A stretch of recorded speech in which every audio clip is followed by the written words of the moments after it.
Okay, looks like we're about 1 minute after here. So I first want to thank everybody for taking some time to join us today. I know we're going to have, and as people are still joining, a lot of different members joining us today. So we've got some current customers joining us. I know we've got some new prospects. We've got CEOs, CFOs, CTOs, IT managers, people with various roles within all of these organizations. And so in today's conversation, I'm going to try to keep things high level, not real technical, but really we want to give a practical overview into cybersecurity and the solutions that DataGuard is offering to protect your business from all of these very real cyber attacks that are impacting so many businesses in today's world. And also, we're going to discuss the increase in ransomware attacks and how that is impacting the insurance industry, and why it's so important that you know what underwriters are looking for when applying for a new policy, or even when these renewals on your existing policies are coming around annually. So that's really our agenda for today. And as I get into the presentation here, I want to tell you a little bit about DataGuard, how we got started, and really our mission. But we are a cybersecurity firm based in the Midwest. The company was really born out of necessity. The co-founders of our company have owned and operated an MSP, a national MSP for IT for the last 18 years or so. And cybersecurity was always top of mind with our clients, and something that we managed for them, but we also saw a big need to expand the business, develop specifically an MSSP, which is what DataGuard is. And so we have lots of experience, not just in IT, but in all things cybersecurity. And the benefit that we really had as we focused on the cybersecurity business is that we had thousands of endpoints already that we could bring to the various technology companies and package a great solution and put together not only something that's very comprehensive with the best technology, but also a very competitive price point. The challenges that we see in the marketplace as it relates to cybersecurity is the advanced attack and the sophistication of the groups that are out there. There are several groups that work in teams, whether it's through phishing campaigns to get in, and then there's ransomware as a service, malware as a service, and all of these different organizations. Just as there are organizations now like DataGuard that are protecting people, there are very complex organizations out there that are trying to hack into all of our businesses out there. And with the skills shortage that we've seen, not only in the IT space, but specifically around cybersecurity professionals, it's hard to staff those individuals internally. With limited budgets that go around these types of products and services, that makes it even harder to staff a team of cybersecurity professionals that can just focus on all security related measures. And what happens is IT ends up sharing resources for this effort, when really it's something that needs to be focused on 24/7 by real professionals. And that's really where DataGuard comes in to provide that value as that managed security services provider, so that you don't have to staff those people internally. And we partner with your IT department to kind of take that load off of their shoulders. On this next slide, we'll spend some time here regarding just some metrics and some factual info out there. But 43% of cyber attacks now are being targeted for small and mid-sized businesses. And the reason for that is because the cyber criminals know that the budgets aren't there, the tools aren't in place, they're not sophisticated as some of the larger enterprises. And what insurance carriers and us as a security provider are seeing, that more and more small and mid-sized businesses are the ones that are getting attacked. And typically this will happen, unfortunately, from within, where it's somebody within your organization that's giving up a password, clicking on a link, doing something through the start of a phishing campaign that seems very simple on what you could be avoiding, but somebody within your organization just doesn't realize the necessary things and the precautions you need take when handling information or clicking on different things within emails. And so part of our program will focus not just on technology and the different things that we do to stop an attack, but it's also with training employees and making sure everybody inside of the organization knows the things that need to be done to protect your company's information. You know, there's different trends that we're seeing in the marketplace today. You know, a lot of third-party compromises are happening in this data-driven world of we're sharing information, we're meeting on Zoom, we're sending files, you know, every which way, we're storing data, transmitting data. Those are all avenues for a way for your business to be impacted negatively by some type of cyber criminal. And on this next slide, we get into a little bit more these different threat trends that I was just talking about. But, you know, they work in different teams where, you know, there could be a team that's getting the initial access through an email campaign, a phishing campaign that gets sent off to another team that deploys the malware, and that turns into the ransomware. There's countries that have organizations and teams put together as well that are specifically focused on these types of attacks. And so one of the things that we wanted to do with this webinar today was to specifically educate, talk to people about what we are seeing as it relates to cyber liability insurance policies. You know, this is something that's top of mind for every business.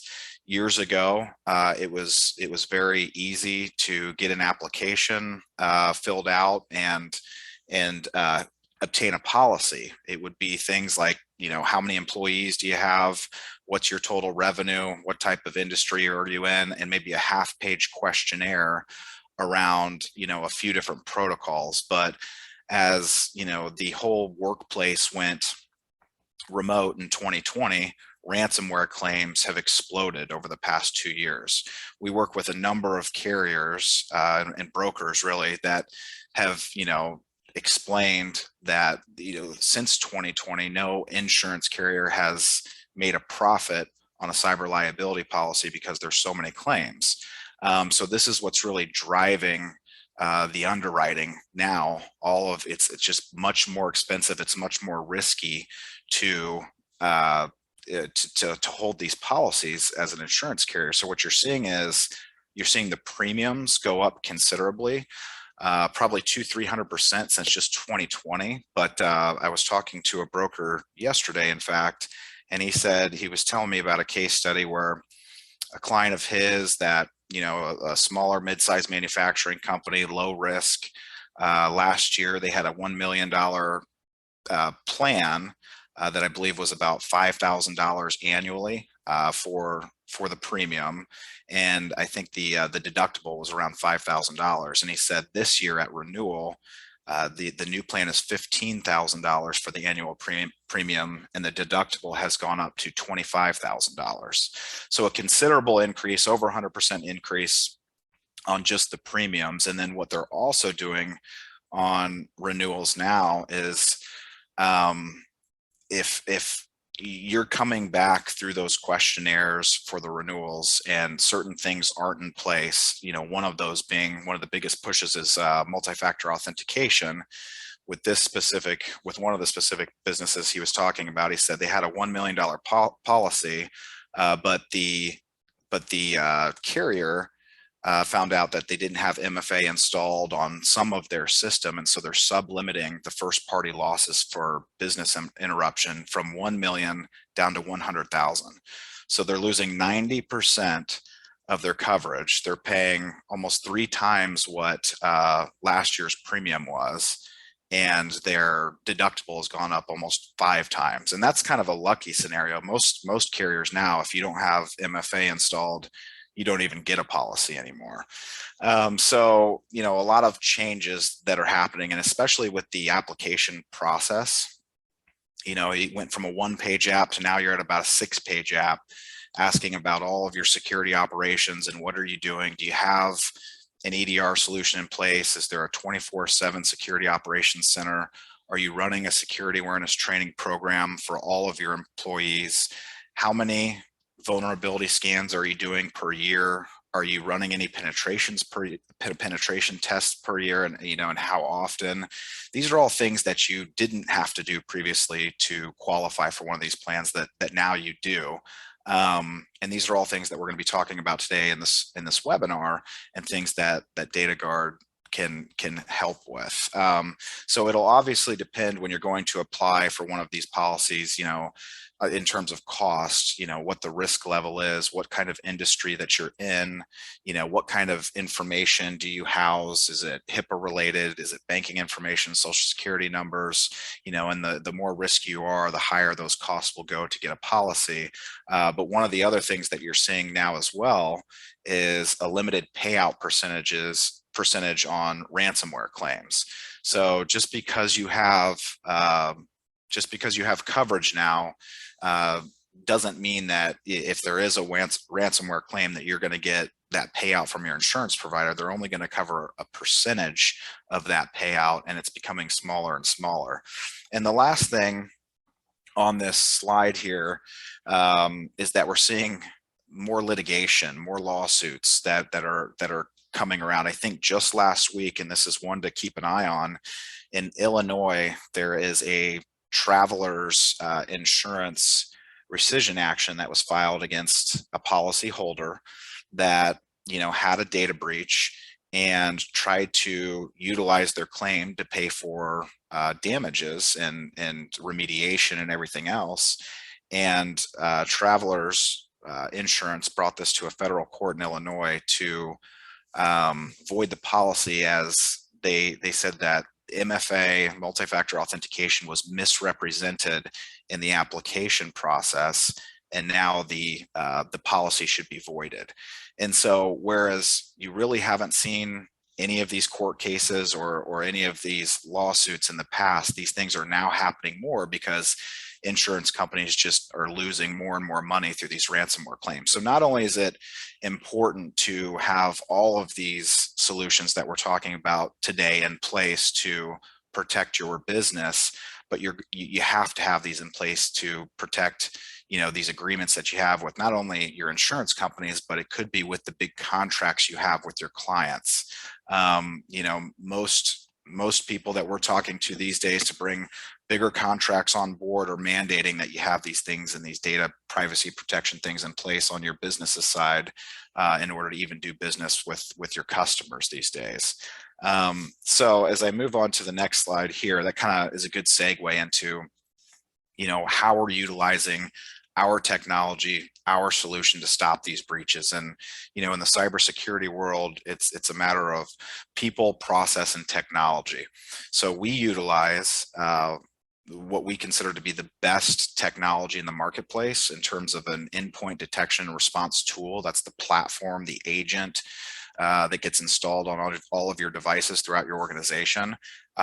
We partner with a company called SentinelOne, and they're one of the biggest. They're a publicly traded company, one of the best out there in terms of visibility in a dark web and all of the different solutions that they have in place. And as a premier partner of theirs, we've got the deepest visibility into the SentinelOne platform. And then we also have paired that with DataGuard's own in-house security operations center. And that runs 24/7. That's staffed by DataGuard employees that are actively doing threat hunting. They're handling any incidents that are coming through, doing the response and the remediation for those incidents, so that, again, your IT staff, your company, you don't take on that effort. If I move to the next slide here, this is talking about some of our response times here. So we promote, or we like to tout, as we keep strict KPIs around these metrics, that we have a 1 minute to detect, 4 minutes to investigate, and then 19 minutes to remediate. What we're seeing in the industry average response time is 19 hours. A lot of people will say, I've got a security operations center, or I'm partnered with somebody that has a security operations center. But what we're finding is that operations center stops at 5 o'clock or 6 o'clock, and it's not being picked up until the following day at 8 a.m. or 9 a.m.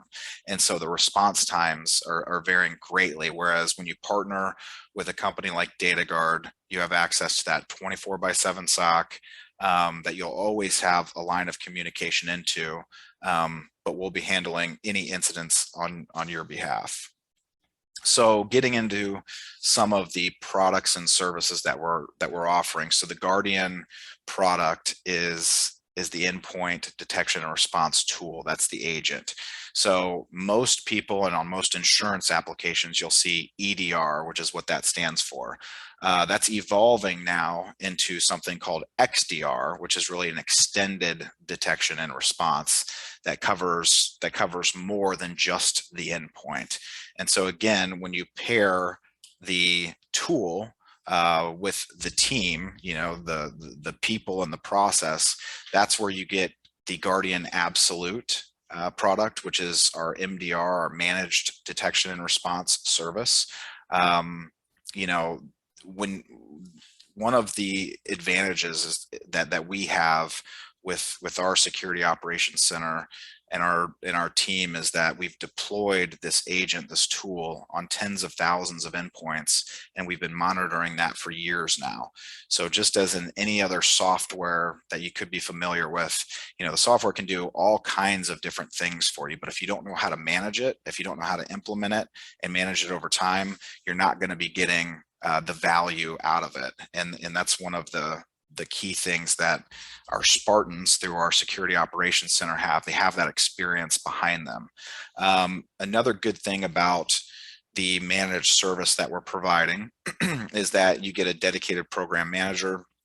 We meet with your team. Again, we're that partner to IT to help you guys understand what are the best practices out there.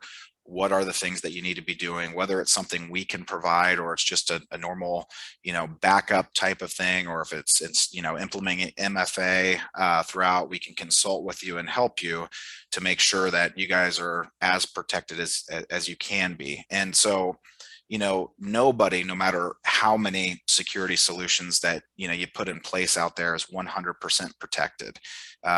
It can't happen, right? There's always going to be some level of risk. But what we've found that, the best bang for your buck and for what keeps you, most protected is pairing a top end EDR or XDR tool, like what we're offering through DataGuard and SentinelOne, with a 24/7 security operations center.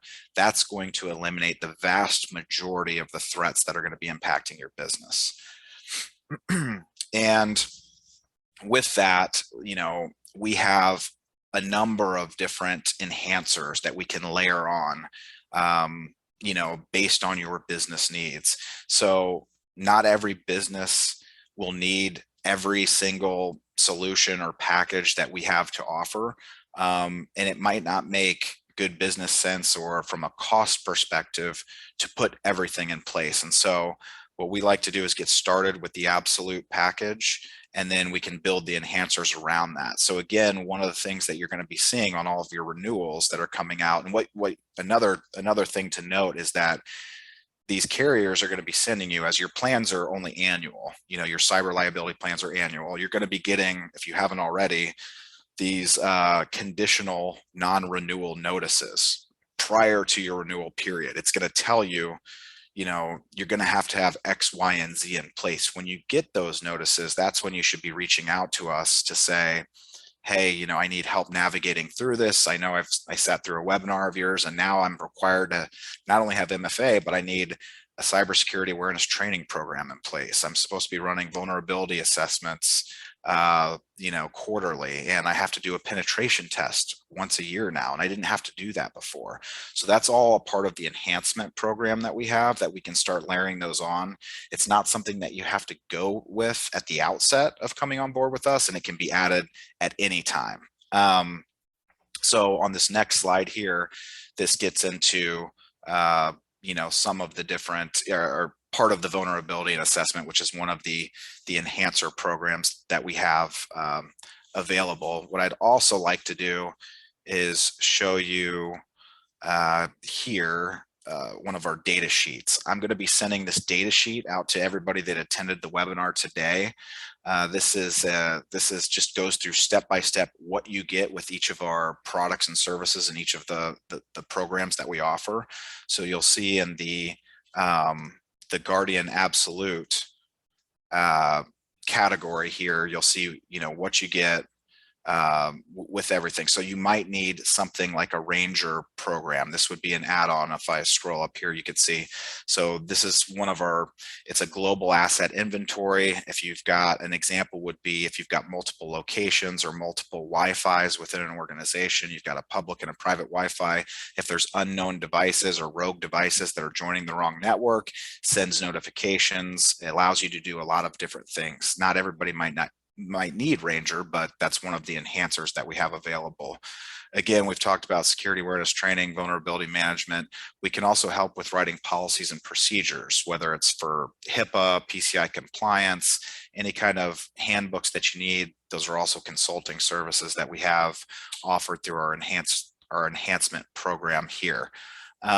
So again, this is high level overview of kind of what we're seeing in the marketplace, what we're seeing from an insurance carrier's perspective on, you know, what they're mandating people have in place, and then how some of our solutions match up, you know, to help you fulfill those requirements and to keep your business protected. And so it looks like we've got about 5 or 6 minutes left, and I was going to answer some questions. If anybody has any questions, feel free to send those through the chat. If we can't get to all of the questions, I will we'll reach out to you individually here and answer any questions that you might have. But I do have one question, and that is, what does a standard engagement look like? How long does it take? So we can move as quickly as you need us to move. Typical engagements start with a discovery fact-finding meeting. So, you know, you would reach out, or we would reach out to you after this webinar, learn a little bit more about your business. From there, we put together a custom solution for you. You know, onboarding process is usually about a 2-week process. We'll have you meet with our CISO Frank Howard, go through some questions and answer it, and make sure that you're that we're onboarding you correctly. But that's typically about a 2-week process. I've got another question here. Do you have state contract pricing for government entities? So we do have special pricing for government entities. Not something I can share on the phone or on the webinar today, but if you reach out to me, we can work with you on that. Not only do we have very competitive pricing as it is, we do have special pricing for government entities. Let's see, I'm not the decision maker. We present a solution to the decision maker. Yes, so we can go through a presentation just like what we did today, you know, with any of the decision makers or any other team members that you guys have. Again, I'm going to be sending out the brochure that I was showing here, that will have a lot of information about our program, about the Guardian Absolute program, all the different enhancers that you have, or that we have, that you can layer on. Getting another question here, says, do you have any experience with nonprofit clients? Yes, we do have a few nonprofit clients. As we meet one-on-one, we can kind of go through some examples of those and what we've been trying to do that with those clients. Another question was trying to address procurement code requirements for our agency. We have to bid anything out over 10,000, contract period, monthly cost. So the way we price I'm not sure exactly if it's 10,000 a year, 10,000 a month in your question there. So we price our products and services through a monthly per seat or per license fee. And so you would look at how many endpoints do you have on your network, or, you know, throughout your organization, how many users, that kind of thing. And then we multiply that by a monthly payment, and then you're billed monthly for those services. So we'd have to dig in a little bit more on you know, how many endpoints you have. Does that reach the $10,000 threshold? And then we could kind of go from there. So another question, you putting some pricing out there, 60 months at 500, it would be 30,000. Yeah, so that would be at the $500 a month, 60 months, correct. That would be 30,000 for that. Can you share if they have any special needs per cyber insurance? Sorry, I'm losing. I got a few chats coming in here. So I would say to some of the questions here, I think it would be better to answer some of these just on a one-on-one call, and we'll follow up with you guys, specifically on some of these pricing related questions and the needs for different government entities or nonprofit clients that we currently work with, and kind of how we handle those today. But again, I appreciate everybody joining the webinar. As a follow-up, everybody's going to get this document. I'd like to have a chance to speak with all of you guys one-on-one, learn your unique needs and see how we might be able to help you. And I hope this was beneficial for everyone today. And I want to be cognizant of everybody's time and wanted to keep this here to 30 minutes. So thanks again for joining, and we'll be talking to all of you soon. Have a good one. Thanks.